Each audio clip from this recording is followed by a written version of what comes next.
Welcome to the Michigan Golfer Show. Join us each week as we explore the people, the places, and the events that shape our great game.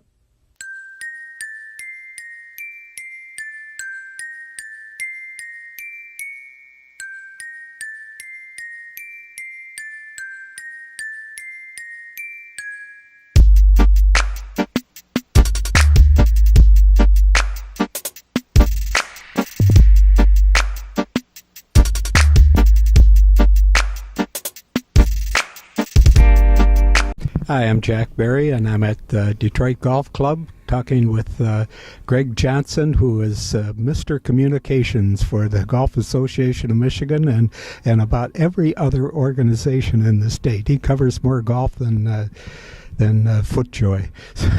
Whoever will send me a check, Jack. So, Greg, tell us about today, what you're doing here at Detroit Golf Club. Well, today is the Tournament of Champions, which is basically it's anybody who won their club championship, GAM member club, or anybody who won a GAM championship period is eligible to play in it. Not everybody does. All the college kids can't because they're all playing college golf. But so it's mostly the people over 25, and they come back and they play and we define it's only 18 holes, but it's men are playing the north course, the women are playing the south course, and we come up with 2 champions and give away 2 trophies, and it's really kind of a end of the season. They feed them lunch. It's kind of a nice little thank you to the good players. It's really an elite golfer thing.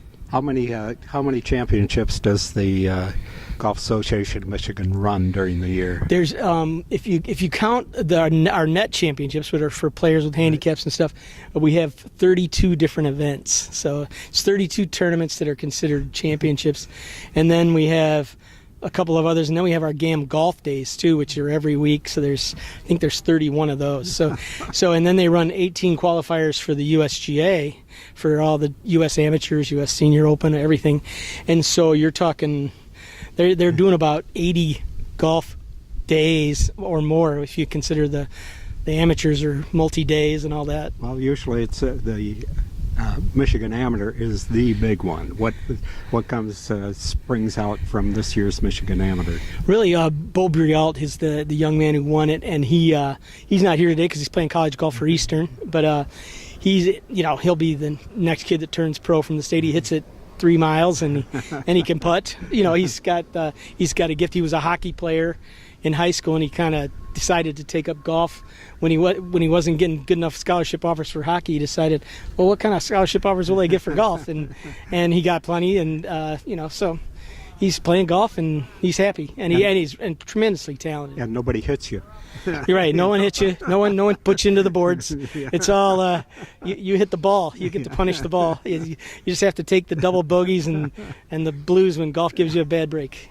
Well, how about some of the others? We noticed that Stacy Slobodnik-Stoll was here, and she's been a champion about everything. Yeah, she's won. Well, she's going to win the women's division today, so this will be her 17th GAM trophy. So she's won 17 GAM championships, and that's more than anybody. That's more than Pete Green, Glenn Johnson.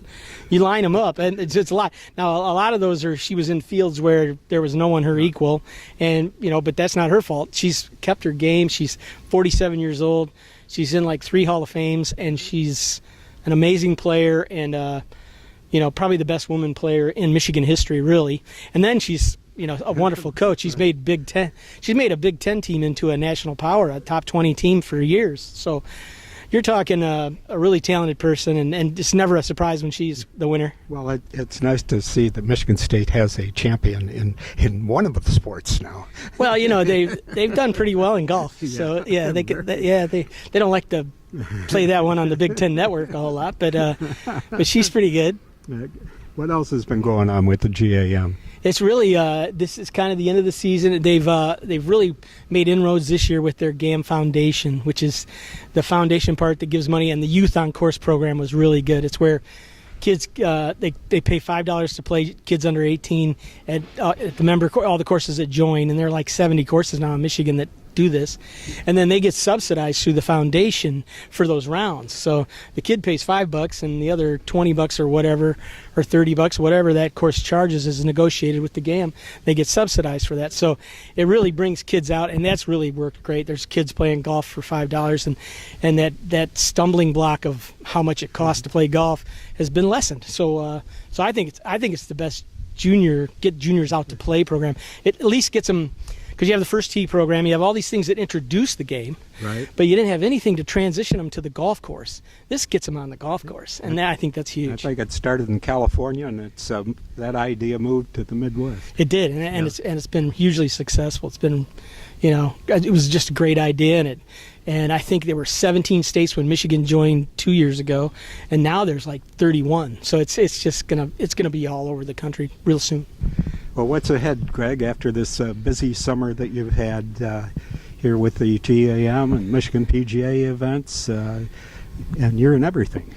Yeah, well, for the GAM, we had announced our Players of the Year. That'll happen over the next 2 months.